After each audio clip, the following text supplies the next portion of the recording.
Surgery हुआ है, अटल पथ पर एक भयानक एक्सीडेंट हुआ है। पूरा जो सरिया है वो रड पूरा आर पार चला गया था, पाइप था। और कितना मुश्किल रहा, कितना घंटा मेहनत लगा, कैसा लोगों की टीम थी, करीब थर्सडे नाइट था ना, थर्सडे नाइट को करीब 9 सवा 9 में पेशेंट यहाँ आया। एक्सीडेंट नियर बाय यही अटल पथ पे हुआ था। 20-22 साल के लड़के थे और करीब जैसे न्यूज़पेपर के माध्यम से पता चला कि 45 मिनट लगा उसको सरिया काटने में पुलिस को वहाँ। उसके बाद यहाँ शिफ्ट हुआ कर 45 मिनट और 45 में करीब 9 सवा 9 में यहाँ आया था मुझे लगभग, क्योंकि हम विदिन 10 to 15 मिनट्स अपने घर से यहाँ शिफ्ट आ गए थे। और 9:30 करीब 15 से 20 मिनट में पेशेंट डायरेक्टली ओटी में शिफ्ट हुआ, करीब without any delay, without any payment, इधर कुछ नहीं हुआ। हम लोग पेशेंट को लाइफ सेविंग के लिए विदिन 15 मिनट्स ओटी में शिफ्ट हुआ। जो सैंपल ब्लड का इन्वेस्टिगेशन था, रास्ते में होते हुए भी ब्लड के लिए जो रिक्वायरमेंट आपका वेट करते तो पेशेंट को जान जा सकती थी। तो हम लोग 15 मिनट के अंदर में ही, मेरा इतना अच्छा सर्विस है अपने हॉस्पिटल टीम का कि 15 मिनट से 20 मिनट के अंदर में ऑपरेशन थिएटर में शिफ्ट हो गया। उसके बाद आधे घंटे के अंदर में हम लोग ऑपरेशन स्टार्ट कर दिए। तो सबसे बड़ा डिफ़िकल्टी था कि रड आगे से पीछे लगा था, बड़ा सा करीब 2 से 2.5 फीट का रड था।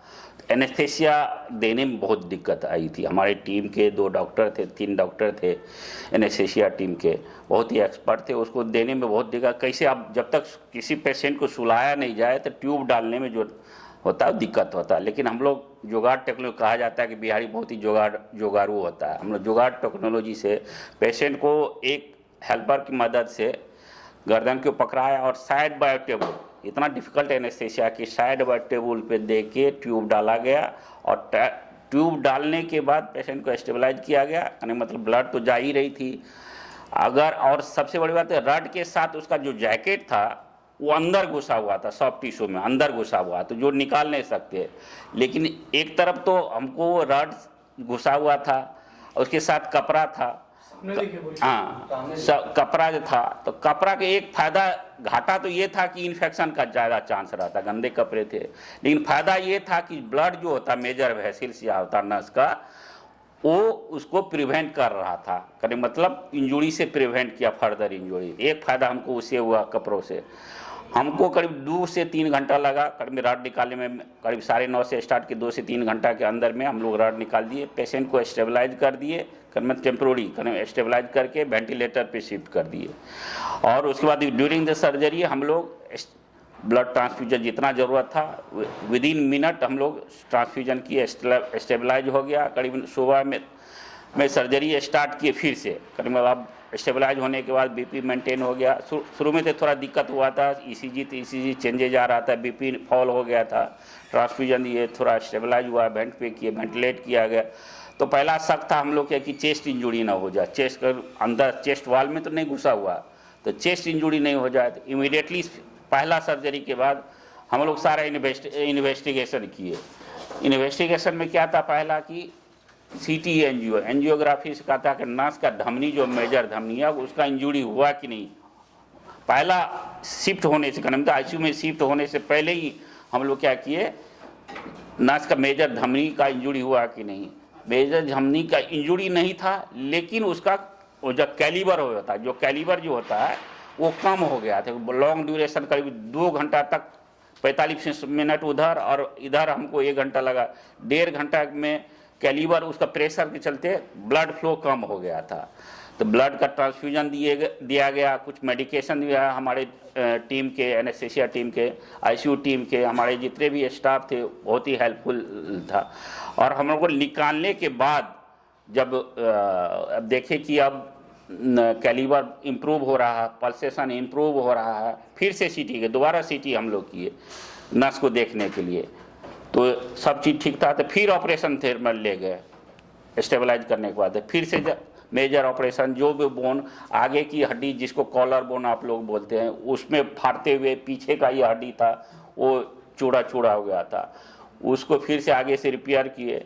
फिर पीछे गए कर मतलब पीछे से एक पोजीशन में नहीं हो रहा था, फिर से पलट के फिर पीछे का बोन किए।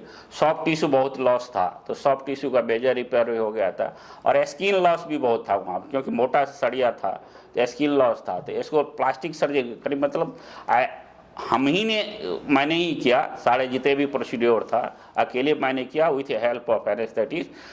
कवरेज बढ़िया था, हम लोग अभी वुंड को कवर कर दिए। इमीडिएटली हम लोग सुबह में 12-1 बजे तक करीब मतलब एक्सटूबेट हो गया था, करीब तो सर्जरी के दूसरे दिन एक्सटूबेट हो गया था। पेशेंट शाम तक कल तक खाने लगेगा। अभी आज ड्रेसिंग किए, वुंड बहुत ही अच्छा है, ऊपर वाले के दया से अभी इन्फेक्शन नहीं हुआ। लेकिन अभी इतना कहा नहीं जा सकता है कि इन्फेक्शन होगा कि नहीं हुआ, जब कम से कम 10 से 15 दिन लगेगा कंप्लीट वुंड हीलिंग में। अभी पेशेंट स्टेबल है और खा पी रहा है, खतरे से बाहर है। बस एक ही प्रकार का कोई खतरा नहीं है, जान का कोई खतरा नहीं है, अभी जान का खतरा नहीं, बस एक ही खतरा कि इन्फेक्शन नहीं हो जाए। इन्फेक्शन अगर चेस्ट वॉल में गया तो दिक्कत हो सकती है, लेकिन अभी तक पेशेंट को फीवर नहीं आया। जो इन्फेक्शन का जो साइन होता है, फीवर आना, करीब टेम्परेचर बढ़ना, जो ये अभी तक कोई साइन नहीं है। आज ही तुरंत ड्रेसिंग किए, वुंड हेल्दी है, कोई मेजर ब्लीडिंग नहीं है। हाथ का पल्सेशन बढ़िया करने, जो नस का दबाव होता है, हाथ का ताकत चला जाता है, वो भी नहीं है, सब चीज़ ठीक है पेशेंट। और एक उंगली में कटा हुआ था, एक दिन पहले का इंजुरी है, वो बाद में रिपेयर करेंगे। अभी लाइफ का बात था, वो हो गया, अभी पेशेंट स्टेबल है। इस हालात में पेशेंट आपके पास आए तो क्या लगा था आपको कि ये सक्सेसफुल होगा सर्जरी? इस हालत में कुछ कहना मुश्किल होता है, क्योंकि प्रिडिक्ट करना, लेकिन जब तक कुछ कोई काम ट्राई नहीं करेंगे तब होगा ही नहीं। छोड़ देंगे तो 100% नहीं। अब आया है 20-22 साल का लड़का है, उसके लिए तो कुछ करना पड़ेगा। लेकिन सबसे बड़ा प्रॉब्लम ये भी था, मॉब। हम लोग को यूजुअली आप लोग जानते हैं, मॉब के चलते डॉक्टर केस लेना पसंद नहीं करते, हॉस्पिटल वाला। लेकिन उस परिस्थिति में हमारे हॉस्पिटल के स्टाफ ने सबों ने केस को लिया, हमने आया। अब पेशेंट, जब हम लिफ्ट में आ रहे थे, 8-10 लेडी थी, तो किसी ने हम ही को पूछ दिया, हम ही को पूछ दिया, डॉक्टर पंकज कब आएंगे? हमने बोला अगर बोल दिए तो जरूर आएंगे। एशियन सिटी हॉस्पिटल के साथ आप कितने टाइम से जुड़े हुए हैं? हम इससे पहले हम अपोलो हॉस्पिटल ढाका में थे, करीब 4 साल अपोलो हॉस्पिटल, ये 7 स्टार हॉस्पिटल था। उससे पहले अपोलो हॉस्पिटल हैदराबाद में थे, करीब 8 साल से। 12-14 साल के बाद हम पटना आए हैं, और जब से पटना आए तब से एशियन सिटी में हम 2019 से ही। पेशेंट से बात हो, कितना घंटा ओवरऑल लगा ये आपको इस जटिल सर्जरी को पूरा करने में? कितना धैर्यपूर्वक ये करना पड़ा? पहला जो सर्जरी, फर्स्ट सीटिंग वाला सर्जरी 2 से 3 घंटा के बीच में हुआ। सेकेंड सीटिंग 3 से 4 से करीब लगा, और उसके बाद एक्सुबेशन में भी टाइम लगा 1 घंटा करीब। तो टोटल सेकेंड सर्जरी में 5 लगा, 3 घंटा इधर, 7-8 घंटा के लगभग। ये तो आप लोगों का, लेकिन लॉजिस्टिक टाइम भी होता है ना, पेशेंट को शिफ्ट करना, उधर 8-10 घंटा लगा करीब। तो होल डे हम लोग का नाइट से लेके इसी में रहा, स्टेबलाइज करना, पूरा टीम। बातचीत कर रहे हैं, पेशेंट खा रहा है, बातचीत हो रही है, पेशेंट खा रहा है। हम उसको बोले क्या खाना है, तो बिरयानी खाओ भैया, तुमको जो मर्जी है खाओ। इन्फेक्शन नहीं हुआ, कितना दिन में चलने लगेगा? मतलब पेशेंट तो अभी चल रहा, क्योंकि अपर लिम, लोअर लिम ठीक है, चला सकते, कोई दिक्कत नहीं है। और रिकवरी, फुल रिकवरी में 3 to 6 वीक्स लगा मिनिमम 3 to 6, अगर इन्फेक्शन भी नहीं हो तो। क्योंकि मेजर सॉफ्ट टिश्यू जो इसको हील होने में कम से कम 3 से 6 हफ्ता लगता है। बोन यूनियन में करीब 6 महीना लगेगा, 3 से 6 महीना लगेगा। तो फुली रिकवर के कम से कम 6 महीना तो लगेगा फुली रिकवर।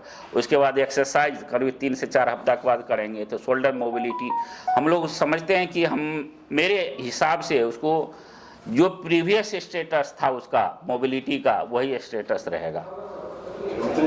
क्या क्या सुविधा है सर आपके पास, किस तरह के पेशेंट जब आते हैं? हमारे खासकर ऑर्थोपेडिक के बारे में मैं बता रहा हूँ। हमारे यहाँ जो है, क्योंकि मेरा जो पटना आने से बिहार से जुड़े हुए आदमी हैं, 15 से 20 साल हम करीब एशिया के सबसे बड़े कॉर्पोरेट हॉस्पिटल में हम काम किए, एशियन में अपोलो हॉस्पिटल। उसके आने के बाद डायरेक्टली हम यहीं ज्वाइन किया 2019 में, और इसके बाद कंटिन्यूस हम यहीं हैं, इधर उधर नहीं गए। और क्या बोल रहे थे आप? क्या क्या सुविधा कर है ऑर्थोपेडिक्स में? हमारे एक्यूट ट्रॉमेटिक इंजुरी, जो में जिस टाइप का जो जानलेवा है, वो हम लोग इमीडिएट रिस्पांस देते हैं। दूसरा रिप्लेसमेंट सर्जरी, अभी भी हम एक रिप्लेसमेंट हिप रिप्लेसमेंट करके आए हैं। उसके बाद कुल्हा प्रत्यारोपण जिसको बोलते हैं, जो घुटना प्रत्यारोपण, स्पाइन सर्जरी, बेसिकली हम स्पाइन का ही एक्सपर्टीज है मेरे पास, स्पाइन और रिप्लेसमेंट का। ट्रॉमा सेकंड थर्ड स्टेज में आता है। ट्रॉमा इसलिए थर्ड स्टेज में कर रहे हैं कि मेरे पास इतना स्पाइन रिप्लेसमेंट का केस है कि हम इसको बाद में करते हैं। लेकिन हमारे जूनियर ये हाईली करें, मतलब वोलाटाइल इंजरी का आना चाहिए या हाईली, इसलिए हमको आना पड़ा और स्टार्ट किए केस। कितना खर्च लग गया था सर इस तरह का पैसे? इस टाइप को इमरजेंसी केस में अब खर्च करना मुश्किल है। इलेक्टिव जैसे नी रिप्लेसमेंट हुआ 1.5 से 2 लाख में हम लोग इन आउट कर देते हैं। सर्जरी सर आपके जीवन में, आपके अब तक के कैरियर में कभी ऐसा? ये दूसरा मेरा सेकेंड है। ये रड इंजुरी का, एक रड हुआ, एक था थाई में, जैसे ट्रैक्टर का ये ना होता क्लॉज, हाँ वो थाई में घुसा हुआ तो उसको निकाले थे। ये सेकेंड है मेरा केस। हाँ सक्सेसफुल है। हाँ, दोनों सक्सेस। हाँ सर, जो आपने ऑपरेशन किया इसका क्या फ्यूचर कॉज भी हो सकता है? वो परफेक्टली मूव करेंगे उनका जो आप? हाँ, तो अभी तो बोले ना, मेरे हिसाब से उसका जो मोबिलिटी, प्रीवियस मोबिलिटी स्टेटस था वो गेन करना चाहिए। और थोड़ा पेशेंट भी बहुत ही अच्छा है, कोऑपरेटिव है, यंग है, इसमें रिकवरी का चांस 100% रहता है। बाकी तो ऊपर वाले और जितना कोशिश करेंगे उतना।